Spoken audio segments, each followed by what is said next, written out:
தல தோனி பத்தி நீங்க ஒரு நாள் அவரை பற்றி சொல்லவே வேணாம். அவர் எல்லாருக்கும் பிடிக்கும். இல்ல உங்க பார்வையில நீங்க அவர் பக்கத்துல இருந்து பாப்பீங்க. நான் பக்கத்துல இருந்து நிறைய பேசியிருக்கேன். நான் அந்த லாஸ்ட் டைம் கூட மீட் பண்ணி பேசியிருந்தேன். அவர் சொன்ன விஷயம் அவர் ஒரு 2 வருஷம் முன்னாடி ஒரு விஷயம் சொல்லியிருந்தாரு. ஸ்லோ பவுன்ஸை நிறையா ட்ரை பண்ண அப்படின்னாரு. ஸோ அது போன வருஷம் தான் ட்ரை பண்ணேன் 2 வருஷம் கழிச்சு. ஸோ இந்த மாதிரி நிறைய அவர் போனோடனே நான் பெரிய எல்லா ஸ்போர்ட்ஸ் பர்சனும் போனோடனே எனக்கு எப்போ ஃபிட்னஸ் எப்படி ரொம்ப இப்போ அது மாதிரி ஃபஸ்ட்டு ஒன்னே எனக்கு தான் கேட்டேன். பவுலிங் பற்றிலாம் விசாரிக்கல, உடம்பு ஃபிட்டாக வச்சிருக்கியா அப்படி தான் கேட்பேன். ஏன்னா ஃபிட்னஸ் வந்து அவ்வளோ இம்பார்ட்டன்ட் ஒரு sports person. Not only sports person, எல்லா துறையிலையும் வேலை செய்கிறவங்களுக்கு இப்போ இருக்கிற காலகட்டத்தில் ஒரு ஹெல்த் வந்து ரொம்ப ரொம்ப முக்கியம். ஏன்னா எல்லா ஃபேமிலியை நோக்கி அவங்களுக்காக கஷ்டப்பட்டு ஓடிக்கிட்டே இருக்காங்க, நம்ம ஹெல்த்து பார்க்காம. ஸோ அவங்களும் காலையில் எழுந்திரிச்சு 1 ஹவர் அப்படி அவங்களுக்காக டைம் ஸ்பெண்ட் பண்ணால் இன்னும் நல்லாயிருக்கும். ஸோ ஹெல்த் ரொம்ப ரொம்ப முக்கியம், ஃபிட்னஸ் ரொம்ப முக்கியம். அதான் அவருக்கு சொல்லுவார். ஸோ ஃபிட்னஸ் பற்றி நிறைய கேட்பேன். அப்புறம் பவுலிங் பற்றி நிறைய டிஸ்கஸ் பண்ணோம்.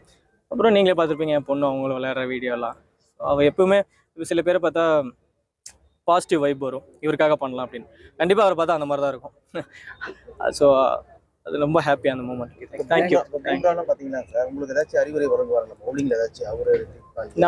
நான் ஆஸ்திரேலியா விளையாடுறப்போ நாங்கள் பேசிப்போம் அந்த மாதிரி.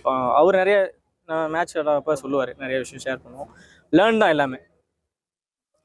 நிறைய எல்லா பிளேயர்ஸ்கிட்டையும் நான் இன்ட்ராக்ட் ஆகிறேன்னா எல்லாரும் நிறைய டிஃப்ரெண்ட்ஸ் விஷயம் சொல்லுவாங்க.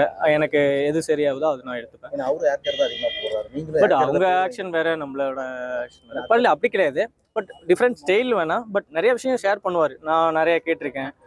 அப்போ இருக்கிறப்ப என்ன பண்ணலாம், அந்த மென்டல் ப்ரெஷர் எப்படி ஹேண்டில் பண்ணுறது, இந்த மாதிரி நிறைய விஷயம். ஸோ அதெல்லாம் நிறைய ஷேர் பண்ணுவாங்க.